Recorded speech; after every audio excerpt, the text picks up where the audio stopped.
வேள்பாரி நூல் வெற்றி விழாவில் நடிகர் ரஜினிகாந்த் பேசியதை இப்போது பார்க்கலாம். ஃபோன் வந்து விசு வெங்கடேஷன் ஒரு ஃபோன் பண்ணி, அதுக்கு முன்னாடியே வந்து ஒரு 2-3 வாட்டி நான் சந்திச்சிருக்கேன். ஃபோன் பண்ணி சொன்னாங்க, சார் இந்த மாதிரி ஒரு சந்தோஷமான விஷயம், நீங்கள் சந்தோஷப்படுவீங்க, வேள்பாரி வந்து 1,00,000 பிரதி வந்து வித்திருக்கு, அதுக்கு ஒரு விழா நடத்துகிறோம் அப்படின்னு. 1,00,000? எனக்கு நிஜமாக எனக்கு ஆச்சரியமாக இருந்தது. அப்போ பொன்னியின் செல்வன் கூட 1,00,000 போகல சார். இது சூப்பர் சார், சூப்பர், எக்ஸலண்ட், அந்த விழாவை வச்சுக்கிறோம் சொல்லும்போது சொன்னாங்க, சார் நீங்கள் வந்து உங்களுக்கு தெரியும், நீங்கள் ஷூட்டிங் பிஸியாக இருக்கீங்க, நிறைய பேர் கேட்குறாங்க உங்கள் ஃபங்க்ஷனுக்கு, இல்லைன்னு சொல்ல முடியாது, இதுக்கு வந்தீங்கன்னு சொன்னால் மறுபடியும் மற்றவங்க கேட்பாங்க, அதுவும் எனக்கு நல்லா தெரியும். நான் உங்களை வந்து எந்த ஒரு ப்ரெஷரும் நான் கொடுக்க மாட்டேன், பட் நீங்கள் வந்தால் நல்லா இருக்கும், நீங்கள் வரலன்னா கூட நான் ஒன்று இது இல்லை. அந்த மாதிரி இருந்தது அவருடைய அப்ரோச். சரி சார், நான் வந்து வர்றேன், பட் நான் வந்து புக்கு படிக்கலையா சார்? ஃபுல்லாக 25% தான் நான் படிச்சிருக்கேன், ஃபுல்லாக அது ஏன் படிக்கலையாங்கிறது நான் அப்புறம் சொல்கிறேன். செல்லும்போது இல்லை சார், நான் வந்து யாராவது அனுப்புகிறேன், நீங்கள் கதையை கேளுங்க சொன்னாங்க. ஸோ சினிமா பார்த்து கதை சொல்கிற மாதிரி, சினிமா பார்த்தா எப்படி இருக்கும், சினிமா பார்த்தவங்க கதை சொன்னால் எப்படி இருக்கும்? இல்லை சார், நான் அப்புறம் இது பண்ணுறேன், பட் நீங்கள் தயவு செஞ்சு நீங்கள் வந்து கிழமை அப்படியெல்லாம் நீங்கள் வந்து போட்டுடுறீங்க, நீங்கள் பார்த்துக்குங்க. நான் அங்கே வந்து வந்திருக்கவங்கெல்லாம் நீங்கள் வந்து பார்த்தா நல்லா தெரியுது, எல்லாம் வந்து வாசகர்கள், எல்லாம் வந்து இலக்கியவாதிகள், பெரிய வந்து லர்னட் பீப்புள். ஸோ இங்கே வந்து நான் பேசிகிட்டு இருக்கேன். ஸோ நம்ம சொல்கிறாங்க, முதல்ல சொல்லியிருக்கேன்னு நினைக்கிறேன், மறுபடியும் சொல்கிறேன் நான். அதாவது அறிவு சொல்லும் என்ன பேசணும்னு, அண்ட் உன்னுடைய திறமை சொல்லும் எப்படி பேசணும்னு, அரங்கம் சொல்லும் எவ்வளோ பேசணும்னு, உன் அனுபவம் சொல்லும் எது பேசணும் எது பேசக்கூடாது.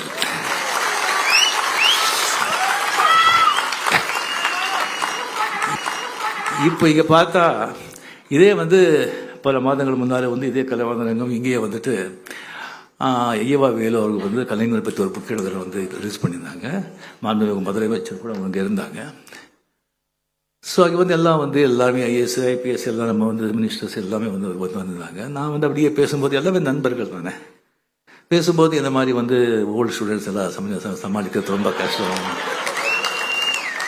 அது வந்து ரொம்ப கஷ்டம், அதெல்லாம் வந்து அது ஸ்கூல் விட்டு கிளாஸ் விட்டு போக மாட்டாங்க அப்படின்னு சொல்லிட்டு, அதுக்கப்புறம் நான் வந்து சொன்னது இது பண்ணியிருந்தேன் நான்.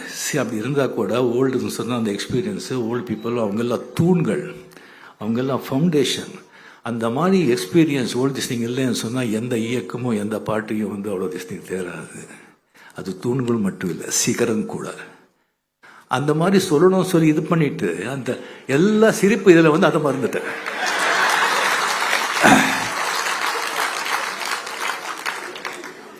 என்னடா இது?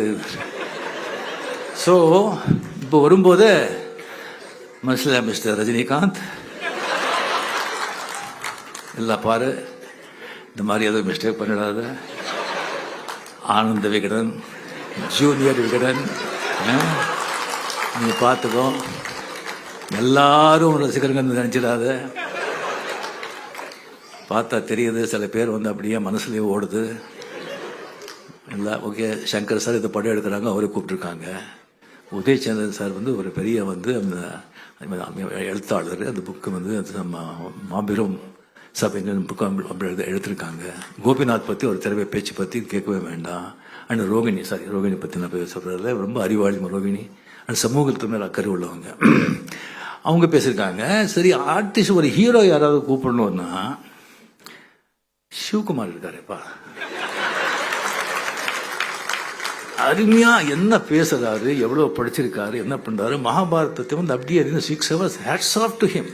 இந்த ஏஜில் வந்து கண்டினியூஸ் அது குரல் பத்தி எதை பத்தி அவரே கூப்பிட்டுருக்கலாமே, அது வேண்டாம். சரி, கமல்ஹாசன் எவ்வளவு அறிவாளி, எவ்வளவு படிச்சிருக்காரு, அவரே கூப்பிட்டுருக்கலாமே.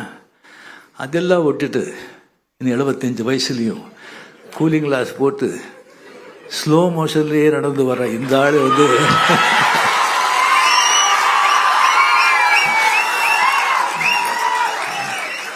கூப்பிட்டுருக்காங்களே அப்படின்னு சொல்லி யாரும் நினைப்பாங்க. ஸோ ஜாகிரதைப்பா அப்படின்னு சொல்லிட்டு சொல்லும்போது, நண்பர்களே வந்து இந்த உலகமே வந்து எழுத்து புத்தகங்கள் அதனாலே வந்து இயங்குது. கதை. கதை இல்லாமல் கதை சொல்லாத, கதை இல்லாத, கதை கேட்காத உலகத்தில் எந்த நாடும் இல்லை, எந்த ஊரும் இல்லை. அது நம்ம நாட்டில் ஒரு தெருவுக்கு ஒரு கதை இருக்கும். இங்கே இத்தனை பேர் இருக்குங்க, ஒவ்வொருத்தருக்கும் ஒரு கதையாக இருக்கும். What is history? His story is history. இதுக்கு காரணம் என்னன்னா, 96 வந்து நரசிம்மராவ் ஜி அவர் பிரைம் மினிஸ்டர் ஒரு இதுக்காக அவர் வந்து மீட் பண்ணுற ஒரு சந்தர்ப்பம் கிடைத்தது 2-3 வாட்டி. அப்போ வந்து நம்ம அரசியல் தான் பண்ணணுமா வேண்டாமான்னு சொல்லி அவர் வந்து இன்சிஸ்ட் பண்ணிட்டு இருந்தாங்க. நான் வந்து ஹெசிடேட் பண்ணிட்டு இருந்தேன். அப்போ அவர் சொன்னார், பார்ப்பா எனக்கு வந்து இந்த எல்லா பாலிட்டிக்ஸே இதாகிடுச்சு. ஸோ இந்திராஜி முடிஞ்ச உடனே நான் வந்து கம்ப்ளீட்லி வந்து கண்டாலா, மகாராஷ்டிரா மாநில கண்டாலா வந்து ஒரு 3 ஏக்கர் இடம் வாங்கியிருக்கேன். ஒரு 10 மாடுங்க இருக்குது, ஒரு சமையல்காரர், ஒரு தோட்டக்காரர், ஒரு டிரைவர், அவ்வளோதான் வச்சுட்டு சரியாக ஒரு 800,000 புக்ஸுங்க. அவர் வந்து அவர் 7-8 லாங்குவேஜ் தெரியும் அவருக்கு. இங்கிலீஷு, தெலுங்கு, மராட்டி, ஹிந்தி, அவ்வளோ புத்தகங்களை வாங்கி வச்சுருக்க. அங்கே போயிட்டு ஃபுல்லாக அதை படிச்சுட்டு அந்த இதில் இருக்கணும்னு ஆசை எனக்கு.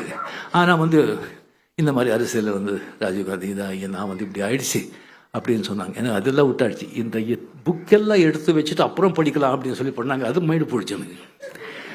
ஸோ 96 இப்போ நல்ல புக்கு கிடச்சா ஓய்வு எடுத்த பிறகு அது மாதிரி வந்து ஒரு இடத்துல வந்து உட்காந்து அதெல்லாம் படிக்கணும்னு ஆசை. அதுதான் வந்து அந்த புக்கு நான் படிக்கல, எனக்கு அதை எடுத்து வச்சுருக்கேன். ஸோ கல்கியாவது நம்ம பார்க்க முடியல. ஸோ நம்ம வந்து நம்ம இந்த காலத்து கல்கியை பார்க்கலாம் அப்படின்னு சொல்லிட்டு நான் ஒரு நண்பரை சொல்லி நான் நம்ம வெங்கடேசன் சாரை வந்து சந்தித்தேன். அவர் மீட் பண்ணும்போதே அந்த ஒரு சிரிப்பு, கள்ளம் கபடி இல்லாத ஒரு சிரிப்பு. அதெல்லாம் வந்து கம்ப்ளீட்லி அது எதையோ எவ்வளோ நீட்டாக இருக்குது, எவ்வளோ க்ளீனாக இருக்குது அப்படின்னு சிரிப்பில் தெரியுது. அகத்தின் அழகு முகத்தில் தெரியும் சொல்லுவாங்க இல்லையா? அப்படி அந்த கண்ணு எல்லாம் வந்து பார்த்தீங்கன்னு சொன்னால் அப்படியே நட்சத்திரம் மாதிரி மின்னுது கண்ணும். அதாவது கம்ப்ளீட்லி இன்னும் அந்த நெசருக்கு இல்லை, அந்த அப்படிங்கிற வந்து அந்த எல்லாத்தையும் ரசிக்கிறாங்க. அந்த வாழ்க்கையை வந்து ஒவ்வொரு அணுவும் ஒவ்வொரு நிமிஷமும் ரசிக்கிறாங்க அப்படிங்கிறது அந்த கண்ணிலேயே தெரியுது. அப்படி அவர்கிட்ட பேசிட்டு இருக்கும்போது 100% he is there. Fast forward கிடையாது, ஃப்ளாஷ்பேக் கிடையாது, முன்னாடி கிடையாது, பின்னாலே கிடையாது. he is there very much. ஒவ்வொரு வார்த்தையும் அப்படியே கேட்குறாரு. அந்த மாதிரி வந்து ஒரு அருமையான மனிதர். அவ்வளோ வந்து இவராக எழுதியிருக்காரு அப்படின்னு தோணும். அப்போ நான் கேட்டேன், அதுக்கு எவ்வளோ கஷ்டப்பட்டுருக்காங்க சொல்லும்போது ஆச்சரியமாக இருக்கு எனக்கு. சார் அதெல்லாம் வந்து சொன்ன டைம் இதாகும் அவரை சொல்லியிருப்பாங்க நிறைய. அண்ட் அடுத்தது என்னன்னு கேட்டேன் நான். ஊமைத்தேவன், பாண்டியனோட தம்பி ஊமைத்தேவனா, அவன் அவ்வளோ பெரிய மிகப்பெரிய இது அது எழுதலான்னு இருக்கேன். இப்போ ரொம்ப டைம் வேணும்னு சொன்னாங்க. அதுக்காக நம்ம வெயிட் பண்ணிட்டு இருக்கோம் சார். ஸோ அவளை பேசின பிறகு அது மட்டும் இல்லை, இலக்கியவாதி இது இல்லை, அவருக்கு மட்டும் நல்ல அரசியல்வாதி கூட. நீங்கள் கம்யூனிஸ்ட் பார்ட்டியில் உங்களுக்கு தெரியும், அவங்களுக்கு வந்து ஒரு கொள்கை, சித்தாந்தம், ஒரு பைலாஸ் எல்லாம் ரொம்ப ஸ்ட்ரிக்டாக இருக்கும். அந்த மாதிரி அவங்க இது பண்ணுறாங்க. 1962 அண்ணா நிற்கிறாங்க கனெக்ஷனில், கலைஞர் நிற்கிறாங்க. அண்ணா எவ்வளோ பெரிய ஆளுமை, எவ்வளோ பெரிய மனிதர், எவ்வளோ கட்சிக்கு பெரும் தலைவர், என்ன பேச்சாளர். அவர் பேசின பிறகு கலைஞர் ஆகட்டும், ரஜினிகாந்த் ஆகட்டும், சம்பத் ஆகட்டும், நடராஜன் ஆகட்டும், யார் பேசினா கூட, சம்பத் ஆகட்டும், யார் பேசினா கூட வந்து இதாகாது. ஒருத்தர் அந்த மாதிரி பேச்சு. அதுக்கப்புறம் அண்ணா பேசுவார், இவங்க பேசுனதெல்லாம் ஒன்றுமே இல்லை, அப்படி ஆகிடுவோம். அவர் வந்து தோத்து போயிட்டாரு, கலைஞர் ஜெயிச்சார். ஏன்? பராசக்தி, மனோகரா, மந்திரி குமாரி. தமிழ் மக்கள் கலை வந்து எந்த வகையில் இருந்தாலும் அதை ரசிக்கிறதுல வந்து மன்னர்கள். அந்த கலை எங்கே இருந்தால் ஜாதி, மதம், பேதம், மொழி எல்லாம் இல்லாமல் தலைமையில தூக்கி கொண்டாடுவாங்க. Hats off. உங்கள் கால்களை தான் வணங்குறேன்.